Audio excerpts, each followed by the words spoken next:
Welcome to Diplomatic Hour with Owe Lakenfa. This wet morning in Abuja. And we have a big ambassador with us. Ambassador Wendell De Landro, the ambassador of Trinidad and Tobago. You're welcome, sir. Thank you. He's a very unique person. When I say mighty ambassador, well, he's also from the country that produced Mighty Sparrow. We all know Mighty Sparrow in any case. But he's a big ambassador because he's ambassador to Nigeria, representing Trinidad and Tobago, and of course Algeria. But he's also looking at the interests. So he's also having concurrent representation to countries like Cameroon, Liberia, Ghana, Senegal, Sierra Leone, Kenya, Tanzania, Uganda, Democratic Republic of Congo, Cote d'Ivoire, Ethiopia, and it's also representing Trinidad and Tobago in ECOWAS and in the African Union. So you're welcome, sir. Thank you. Beyond that, if you were to see or meet Ambassador De Landro, on the streets of Abuja or Nigeria, you would think he's any other Nigerian. Especially today that he's also wearing a Nigerian attire. The unique thing about him is that he had lived in Nigeria before. Between 2006 and 2010, he was working with Shell in Port Harcourt because he's an oil expert. In fact, he was CEO of Moral Oil in Trinidad and Tobago. And he's a petroleum engineering specialist with the Saudi Arabian company, Aramco. So you have a well-rounded ambassador with us, with good knowledge, technical knowledge, political knowledge, cultural knowledge, and you find that out. So welcome, sir. Ambassador. Yes, thank you. Thank you very much. Let's just start this program off. Let's start this program off. You know, saying that you look every inch a Nigerian. But the truth is that Trinidad and Tobago has up to 42.3% of its population being Indian. So 40% are actually Africans. 18% are mixed race. Oh, the Chinese are also there, 1%. And of course, whites are 0.6% in that country. So it's a unique country. And the question is, how has this unique population impacted on your country, sir? Okay. Good morning to our listeners. As introduced, my name is Wendell De Landro. To answer your question directly, how has this mix of people impacted the country? First off, I want to say that it was done basically for nation building, in religion, culture, and food. The words of our anthem, which we became independent in 1962, 2 years after Nigeria. We got independence from the British. It says that every creed and race will find an equal place. That's the part of the anthem that we sing there. And the words reflect the deity and strength of the people and our courage as one nation working towards unity, something that I think is dear to Nigeria now, especially with the elections coming up. So we have been doing that, trying to get these different set of people together, and what we think our watchwords are: together we aspire, together we achieve. Now, even our flag, the colors are red, black, and white. The red represents the sun, representing courage. The black represents the people, earth, dedication, and the white represents water, purity, and equality. So even, I would say, we want to call him our forefather, which is the PNM government under Dr. Eric Williams, had this notion or the vision to have Trinidad as a melting pot of multiracial people there.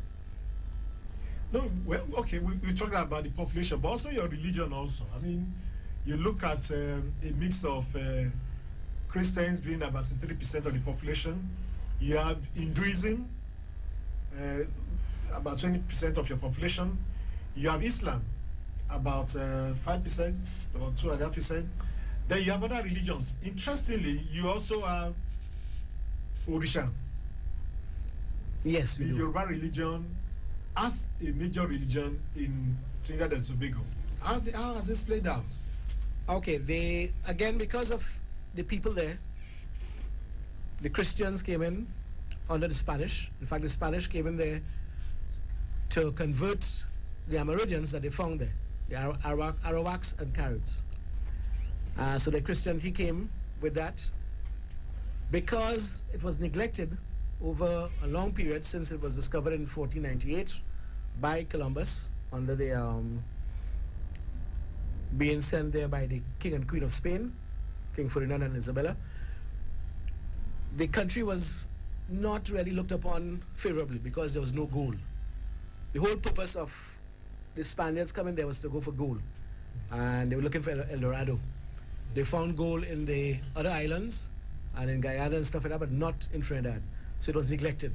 As a result of that, the French started to come in there to help with the plantations.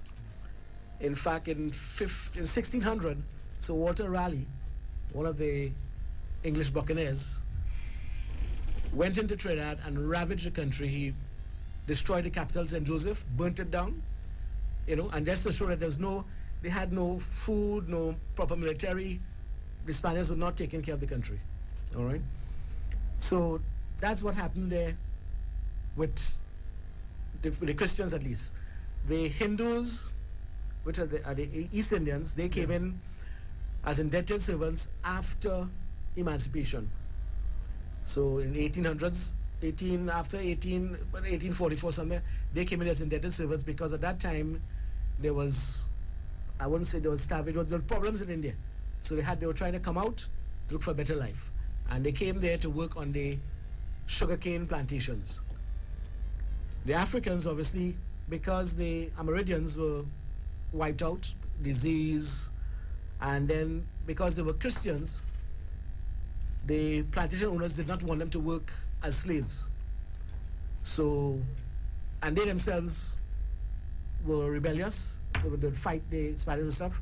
So they said, let's leave them alone and bring in people who are now to work the sugar plantations. So the Africans came in since in the 1600 until slavery was abolished in 1834, 36, somewhere around that time. So that's the Africans and the East Indians. We have the Portuguese. The Portuguese came in initially as traders, and they came in there, again, looking for a better life. They brought in their religion, Christianity also, and Presbyterian. That's also thing there.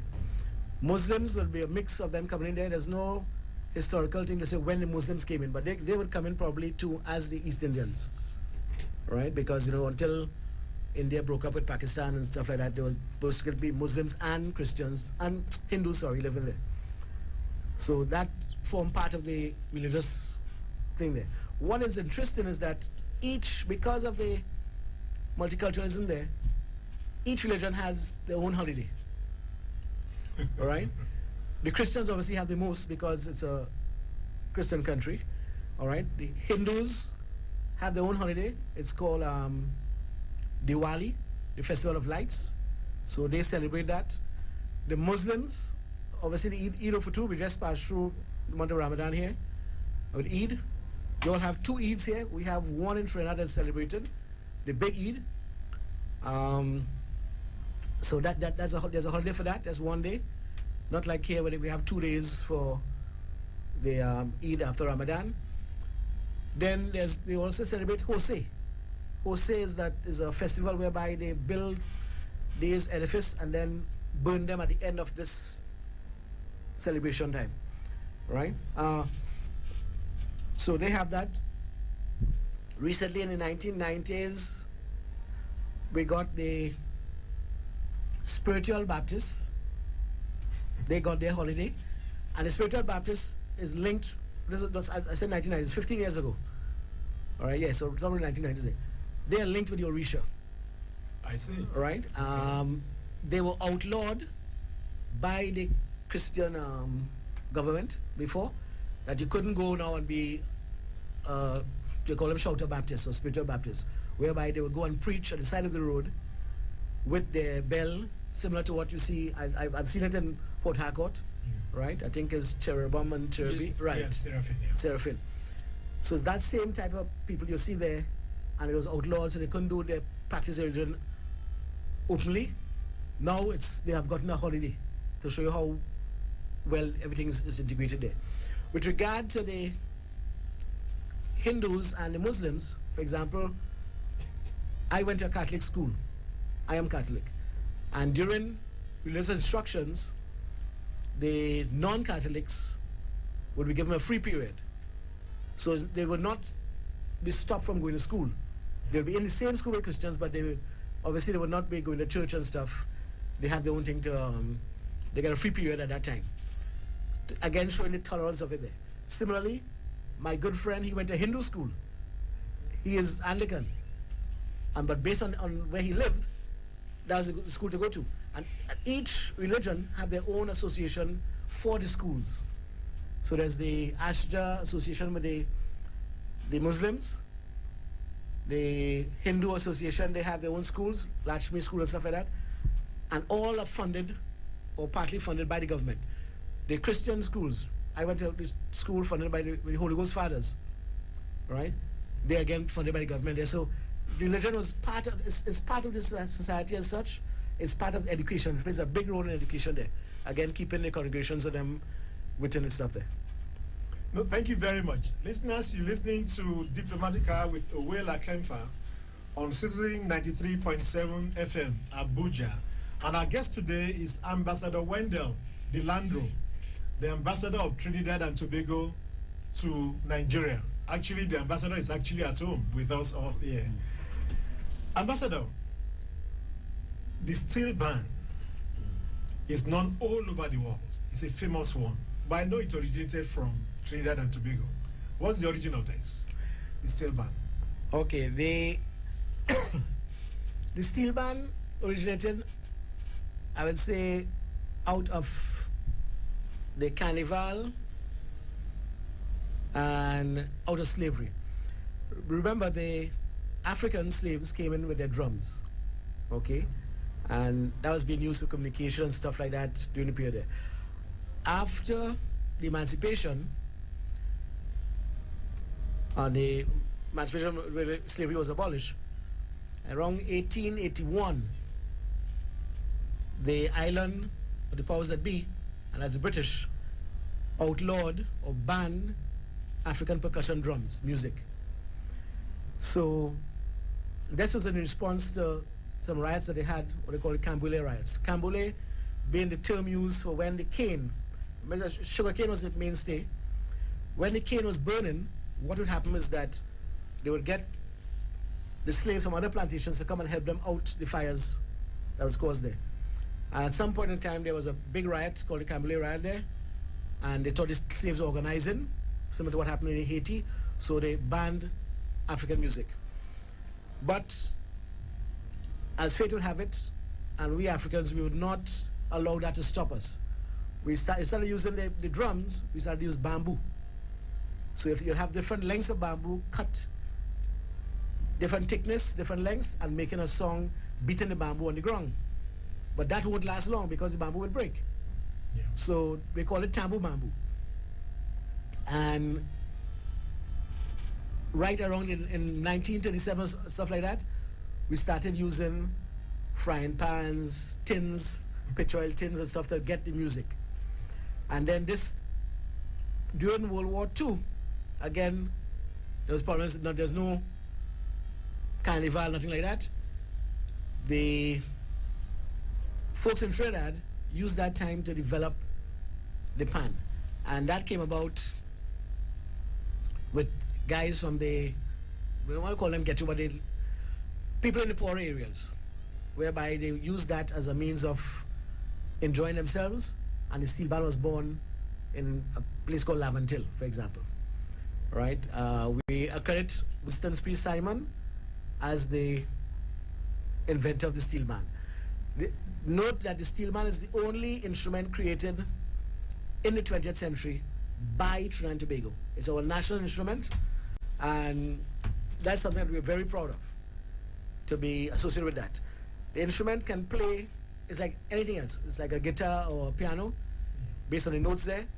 It can play any type of music. High life, gospel, jazz, classical, calypso, you name it, we can play it on the steel pan.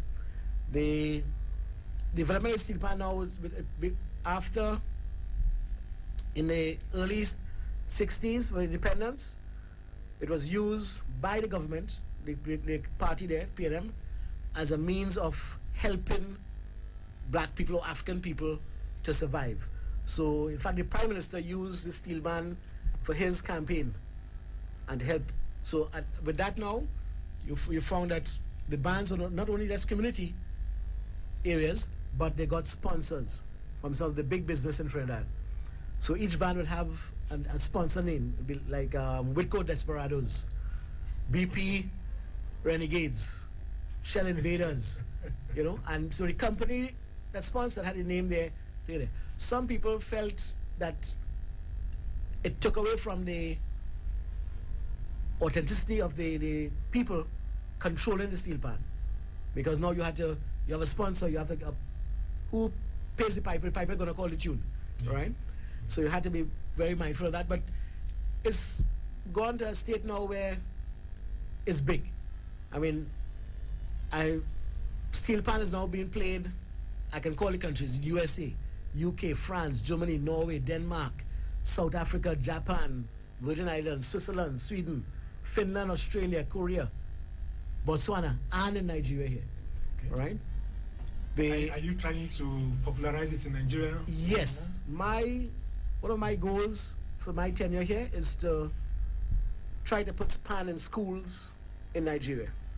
And this is something that there's a socio-economic impact of that, which will benefit Nigeria and the youths, in the sense that to play the pan, you have to dedicate yourself to learn the tune, to learn the music, and stuff like that. So it would not give you enough time for delinquency, right? For militancy and stuff like that. It gives you a passion, and not only that, when you're finished with it, that's what you have learned in school can be used now in your community. Also, you can form with your friends a small group to go and play in the hotels, to play at Hilton, to play in Sheraton. You can play in the church, right? One of the big things I saw, there was Cubana, a guy who had his mother's funeral. Yeah, yes, right. yes. Funerals are a big thing in Nigeria. Yeah. Good?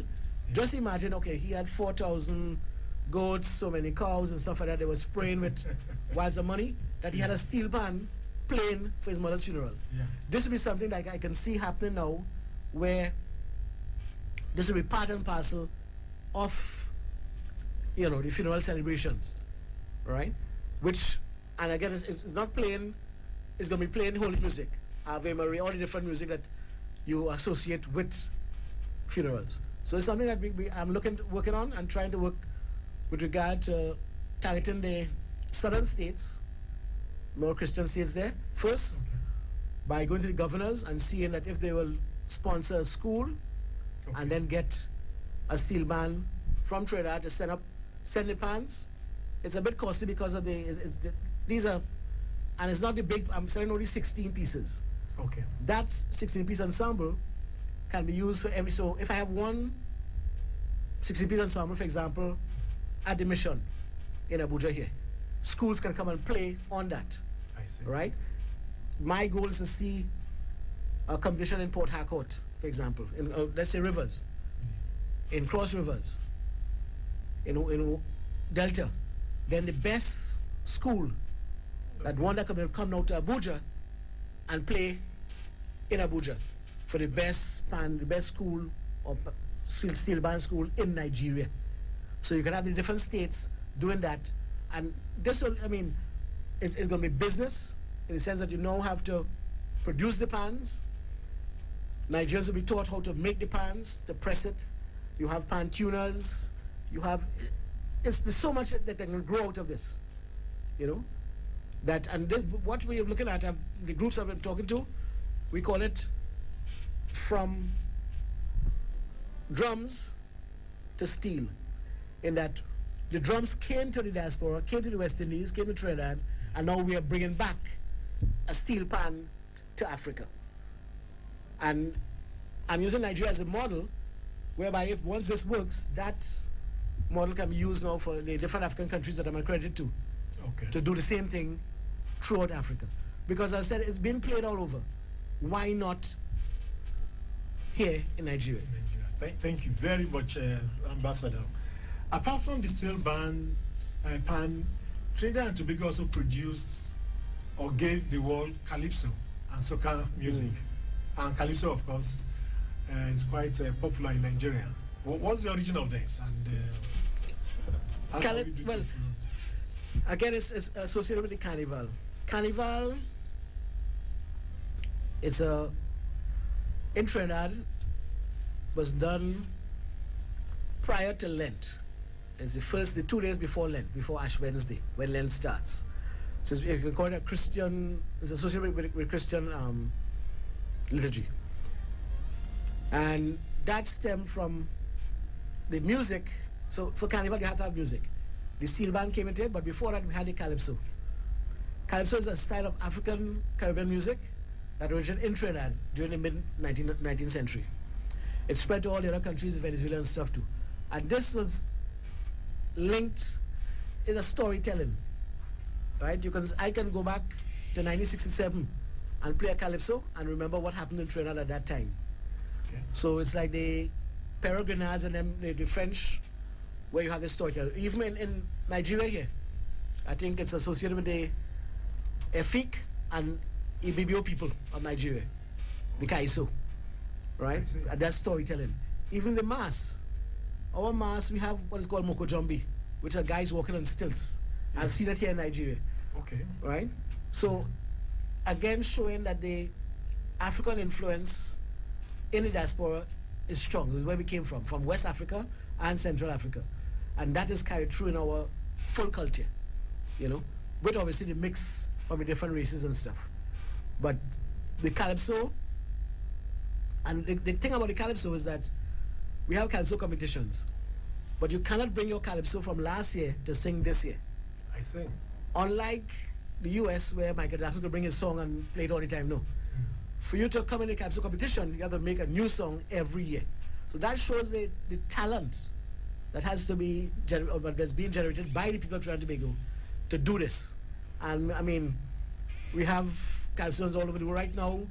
The Carnival, for example, is all over. You have the Notting Hill Carnival in London. Yeah. Right? Yes. Caribana, Toronto. There's a Houston Carnival there. Right? There's lots Miami, New York, Labor Day. All carnival celebrations came from Trinidad. And they follow through with the mass. The mass is something where you put on your costumes and you play. Trinidad is the only, well, the mecca of mass, whereby you'll have bands of 30,000 people playing costumes, which is different from Calabar. Calabar, we help Calabar with their mass, doing their mass there. The difference is that the Calabar government will now make the costumes, pay for the costumes, and give people to parade. In Trinidad, it's a money-making venture, whereby bands will be formed, they will design their costumes, make the costumes, and sell it to participants. It's different from, say, Brazil, where you have to join a samba class, a samba thing, to play mass. And people come to Brazil and look on. For example, if you come to Trinidad now in February, Carnival's February, March, it's a time with the Lenten season, you can play mass by buying a costume. Okay. You buy a costume, you go into the band, and you, your wife, your family, you play mass. Unlike other places where you have to just look on, you can participate. Right? With the mass, there's a lot of parties before. In fact, our carnival now starts Boxing Day. Right after Christmas, you get Christmas out of the way, and we start preparing for mass, for carnival. Right? So how long does that take? A week or so? The carnival is only 2 days. 2 days, okay. Monday and Tuesday before Lent, Ash Wednesday. Oh. But The parties, as I said, start from Boxing Day, the 26th of December. Yeah. And what we do, like every weekend, we call them all-inclusive fetes, or Sunday fetes, whereby the parties go from like 2 in the afternoon on a Sunday to 8 o'clock.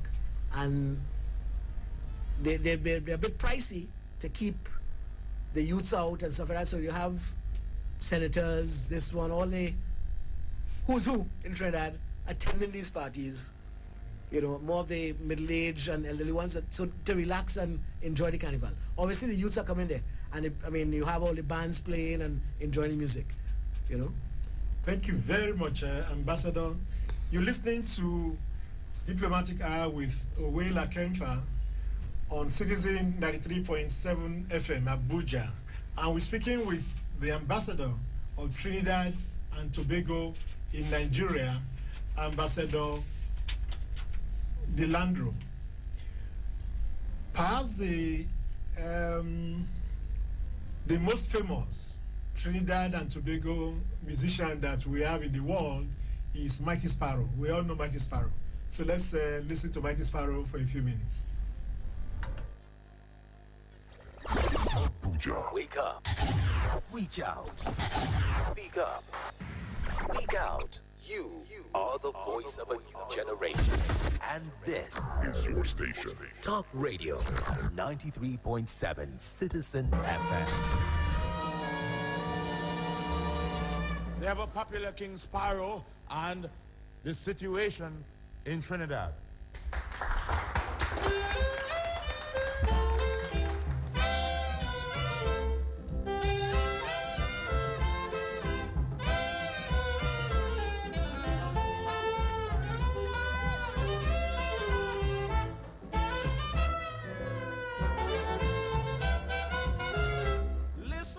Listen carefully.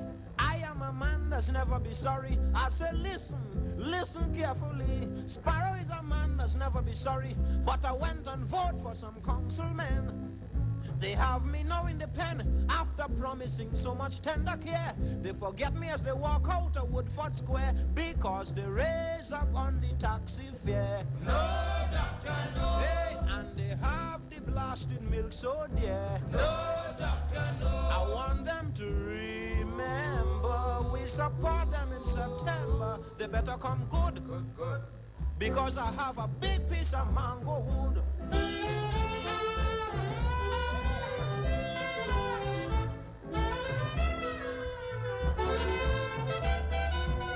Well, plenty people sorry they throw down big belly, but not me. I stick in my pressure when I can't buy milk. I use sugar and water. Support local industries, they don't declare. They mean VAT 19 rum and carry beer. The way how they forcing me to drink VAT, it look as if they want to kill we in smart. Oh Lord, they raise up on the taxi fare. No, doctor, no. And why the blasted milk so dear? No.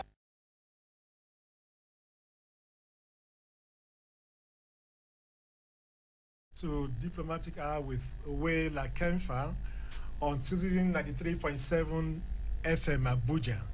And we'll be speaking to the Trinidad and Tobago ambassador in Nigeria. That music was by Mighty Sparrow. Mighty Sparrow is known all over the world. He came from Trinidad and Tobago. So I also know you have beautiful beaches, you have fantastic flora and everything. I know tourism can be attractive. I know it's not your major thing because you have oil and gas. But has this been affected in any way by events in the world, especially COVID-19? Yes. COVID-19 affected our carnival, which is the biggest attraction for tourists. Because of that, the last carnival, luckily for us and for me, in 2020, that was the last carnival we had. Okay. All right, and the COVID took full flight in March 2020. Our carnival was right at the end of February. All right, in fact, I was there. And when I left Trinidad after the carnival, I'd gone to Ghana with my prime minister because he was invited to the Ghanaian independence. I think it was March 9th by President Akufo. So I was across there because I'm also an ambassador for Ghana, and that was the last carnival that I played. We were hoping to have one this year, although the COVID was restrictions were lifted a bit, but I went down and there were a few parties which I didn't feel comfortable attending, so I played golf instead. But in Tobago, I played golf.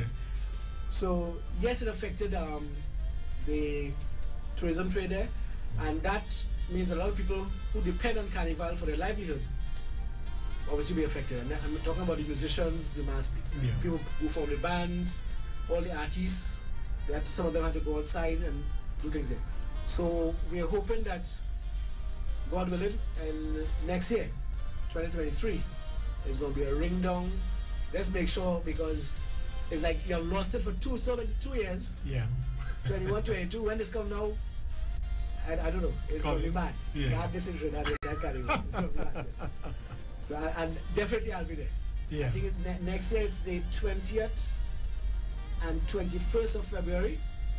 That's the carnival, Monday and Tuesday. Luckily for me, so Wednesday, my birthday is the 23rd of February.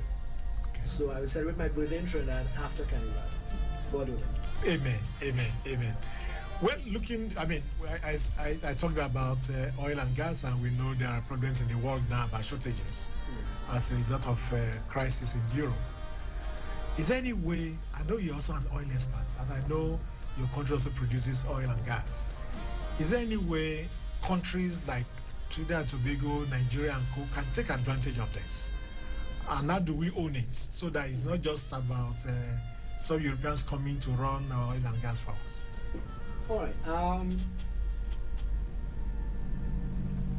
answer your question this way, in that way back,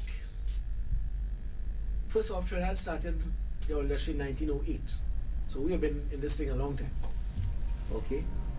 In the 70s, we naturalized some of the companies there, and we formed our own Petrotrin, because they were like, BP was there before, Shell was there before. We got rid of them and we bought them out and took over the industry. At that time, the Amoco was the big player offshore. We found oil and gas offshore, but more oil. That was in the 1973-74. I started working with Amoco in 1977 as a petroleum engineer with them. And at that time, 1978 was when we had the largest production for Trinidad in oil, 148,000 barrels a day. That was big at that time. Obviously, the bust came in 1982 when the price of oil plummeted. Yeah. Right? But even with that, during that time, we looked at the oil company and they were flaring gas. They were flaring 40 million cubic feet of gas offshore. And that gas was in 20 fields in Teak and Pui. 2 fields offshore there. What has happened is that the fishermen were enjoying it because they would be fishing at night by the flares, and a lot of kingfish and stuff, they get it in there. But the government got ticked off and said, listen, you cannot be flaring our natural resources like that. So the wells that have high GOR, high gas oil ratio, please shut them in. The company Amoco at the time said, okay, we are not in the business of gas, we are an oil company. So my Prime Minister said, very well. That means that the gas that you are flaring now belongs to me being the country. Yeah. And I will pay nothing for it. Yeah. So the government, in their wisdom, and we had some technocrats and stuff, decided to borrow money to put on compressor platforms, because this gas was being flared at 14 point atmospheric pressure. Yeah. So we compress the gas and use that gas now for power in the country. So we compress the gas offshore, put the pipeline, and send it up to the capital, where we had the power station, to stop using bunker fuel to generate electricity and using gas. So we have gas turbines now. That was the start of our, you could call it like a gas economy. Because with that now, we started to find more gas. As we found more gas reserves, we developed an industrial estate in the west of the country, whereby we became the fourth largest producer of methanol, urea. We have 4 methanol plants and stuff like that. And in the 90s, we discovered even more gas and we started to do LNG, where we were exporting LNG to the US and to Spain, Repsol. The US is now, because of their shale and stuff, they no longer use our LNG, but we still sell to Europe and stuff like that. We have 4 LNG trains. Nigeria has 7. Yes, sir. So it's something that, in fact, I was invited by the Nigerian Gas Association to present our gas development plan to them in 2019 after I came here. It was well received. And even your Vice President, Osinbajo, mentioned it with regard to what Nigeria should be doing with regard to outing the flares, for example, in the Delta. Yeah. Right? Right now in the Delta, they're flaring probably. When I was here in 2000, when I left 2010, it was close to 2 billion cubic feet. Hear me properly, 2 billion cubic feet of gas. Now it's slightly down. And that's like an LNG train, a whole LNG train that is going up in smoke. Since that time, you're losing energy that you'll never get back, right? It can't be done anywhere else in the world, yet we're doing it here, you know? And it's something that it just rubs me the wrong way to see that energy is being utilized, just being thrown away. Wasted, yeah. You know, so this is, but we have offered to help in all with our technology. Yes, we are small, but we have done it before, and we have done it since in the 80s, Yeah. right? And I think, rightly so, I think Bayelsa and some other the southern states are trying to do their industrial estate now because of the gas they're finding there, which would be good for Nigeria, you know, to utilize that gas for power and stuff. Okay. In terms of domestic use of gas in Trinidad and Tobago, is it common? Well, Domestic use. no, we use the LPG, Okay. right, for the cooking gas. So there are companies that cooking gas there, they pass on with the small cylinders, big ones, and they use that. What we did not really harness was the fact that gas, I think when I was in Holland there, they use gas for the dryers, for example. You know, we have gas pipeline all the way from the east of the country, across the west, up north, and back to the east. But it's only being used for power, okay, and not for domestic use. Okay. We have not gotten into that really, so we just use the cylinders to provide gas for cooking. No, thank you very much. Looking at Europe has advantages, you know, in terms of, military advantage, technological advantage, and other advantages over the rest of the world. Yet they are united in one country. I mean, one union, European Union. What's making it difficult for our brothers and sisters in Latin America, in the Caribbean, to do that, and even in Africa?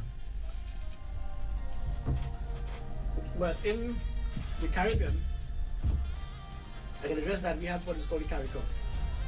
Yeah. It's a CARICOM environment where the presidents or the leader of the CARICOM movement is rotated every year.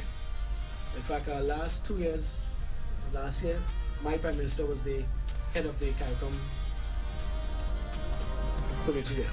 Yeah. Now, the CARICOM itself is small in that we are only 7 million. Our trading bloc is only 7 million. You mentioned Africa, and I shouldn't say if, but when the African free trade and is properly done with the 54 countries, we're talking about 1.3 billion market you're looking at, 1.3 billion people in that year, compared to our CARICOM is only 7 million. So we won't, yes, we can trade, but within ourselves we have our open borders in the sense that you don't need a visa to come and work if you're in Jamaica, in Trinidad, and vice versa. So the islands, the CARICOM islands have that, right? Besides the freedom of movement, you have freedom to work within the CARICOM region, which is something that is happening in Europe. We don't have the same currency. They have not worked on that. And this is something that has an improvement way back in the 60s when they tried to form the federation with the CARICOM countries, and that broke up because of the different pride between the leaders of not who will be the resident capital of the federation. Okay. And Jamaica say we are the largest, we want it. Trinidad say we are the richest, we want it, and it broke up. But CARICOM now is not like that, and it's a little more amenable to the people and them being friendly and stuff like that in the CARICOM region, because we have to survive with that, because our big trading bloc is the US. So it's good if we have that group that can talk to them. I mean, that the Caribbean Basin Initiative when Reagan was there, and they tried to do different things around that time, and then we formed the CARICOM. So it's something that's still there, and it's just a matter of having to use it properly. Venezuela, which is not part of the CARICOM, Venezuela, when Chavez was there, was helping some of the CARICOM countries to get cheap gasoline, for example, cheap fuel. Okay. Yes. We don't have the resources to, say, take our gas from Trinidad and pipe it to Barbados or the other Caribbean islands.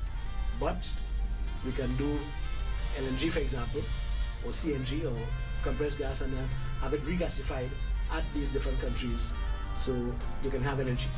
Because without energy, you're not going to have, have a proper economy as such. So it's something we could look at. No, thank you very much. I think in the case of Africa, there was a consensus in the 60s, led by Kwame Nkrumah then, to say, look, this is the capital of Africa. What happened in those days was that the big countries came together and picked Central Africa as the capital. But unfortunately, the African Union has not really developed to that level. It's a pity for us, but maybe we'll still do something about it. We are on to Diplomatic Hour with Owe Lakemfa on Citizen 93.7 FM Abuja, and we're discussing with Ambassador Wendell de Landro, the Ambassador of Trinidad and Tobago. Sir, your country, the founding president of your country, Eric Williams, was an outstanding academic whose book on capitalism and slavery, is still regarded as a classic today. And you developed Derek Walcott, the playwright and writer. Actually, was in Nigeria. He actually came to my school also, University of Ife in those days. Yes, he has friends in Nigeria. So he came, he had the Nobel Prize in 1992. And your country also produced V.S. Naipaul, who won the Nobel Prize in 2001. This look like major achievements. Are these happenstance? Are they errors in history, or you think it's a deliberate thing that came from your planning, in education? Definitely is not aberration and an error in history at all. Our Prime Minister, Eric Williams, he went to Oxford, a brilliant scholar there. You mentioned only one of the books he wrote, Capital and Slavery. Yeah. In fact, I'm reading one now, The History of Trinidad and Tobago, where he spoke about the full, from when Columbus came, even before he came with the Amerindians, Caribs and Arawaks, throughout and describing what happened in Trinidad and Tobago, why we were discarded by the Spanish, and what happened with the French and the British when they came in. You mentioned before Kwame Nkrumah. Yeah. There's George Padmore. George Padmore, yes. George Padmore was one of the founding people for Pan-Africanism in Africa, and he's from Trinidad. No, I didn't remember that. Ah, George okay. Padmore Yeah, he lived in Ghana. That's right. Yes. In fact, there's a museum for George Padmore in Ghana, well respected. Yes. All right. It's a deliberate development in the sense that because of the English schooling, right? One thing for colonialism there. The school places were given to very few people that can go to the high schools. My parents, for example, couldn't go to QRC and the big schools. they had to go to Modsec where you had to pay a little bit of money to get in there. So the brighter minds in the world, like Williams and these guys, were developed in that system. And because of that, education became, when we got independence in 1962, education was free. That's one of the things that we use the money for. Free primary school education, free secondary school education. Later on in the 90s, we had free tertiary education, and because of the decline a bit, it's being subsidized, or not being given freely. You know, you can apply, and you pay half, they pay half the money, and you get half of it. So the money goes back to the citizens, not only by virtue of subsidies, we still subsidize our gasoline, but by virtue of education there. Health is also free. And these are things that are done by the government, right? The things there. So the education was a big thing. In fact, the Prime Minister said that the future of the country is in the school bags of the children. That's how important it was.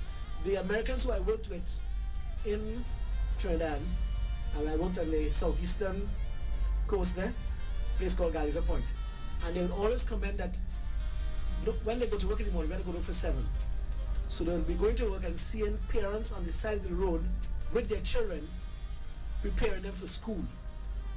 And they marvel at that. We don't have school buses, but the parents made sure that, hey, my child is going to go to school, and that's what we saw as mobility in the country to change your status in life by education.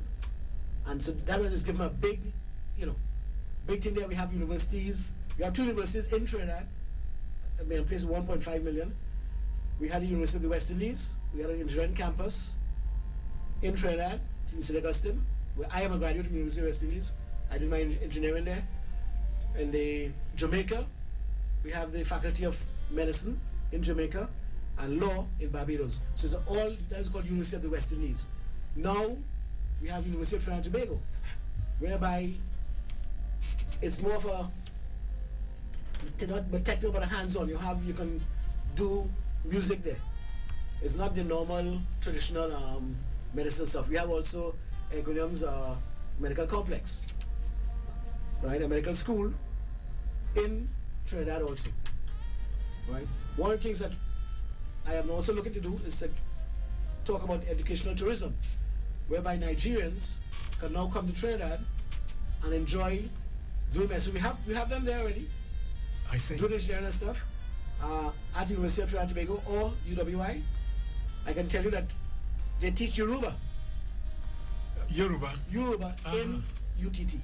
Oh, I see. They also teach Hindi. So, again, every creed and race is going to find an equal place even in the education system. So it's not by happenstance that you have these luminaries coming out of the country. In fact, I went to Bauchi. It was last year, and in the museum for Talawa Belema, the first Tafawa Balewa, yes. That's right. Yeah. The first Prime Minister or President of Nigeria. Yeah. There was a picture in the museum there with him, I think in 1965, in London. And next to him was my Prime Minister, Dr. Eric Williams, in that picture there. In fact, I'm trying to get a picture to show them to see how way back. Yeah, we have come. Yeah. No, thank you very much. We'll be speaking with the ambassador of Trinidad and Tobago in Nigeria.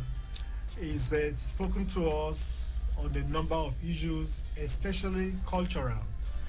The ambassador, who has concurrent accreditation to countries like Algeria and Ethiopia, has been in Nigeria before.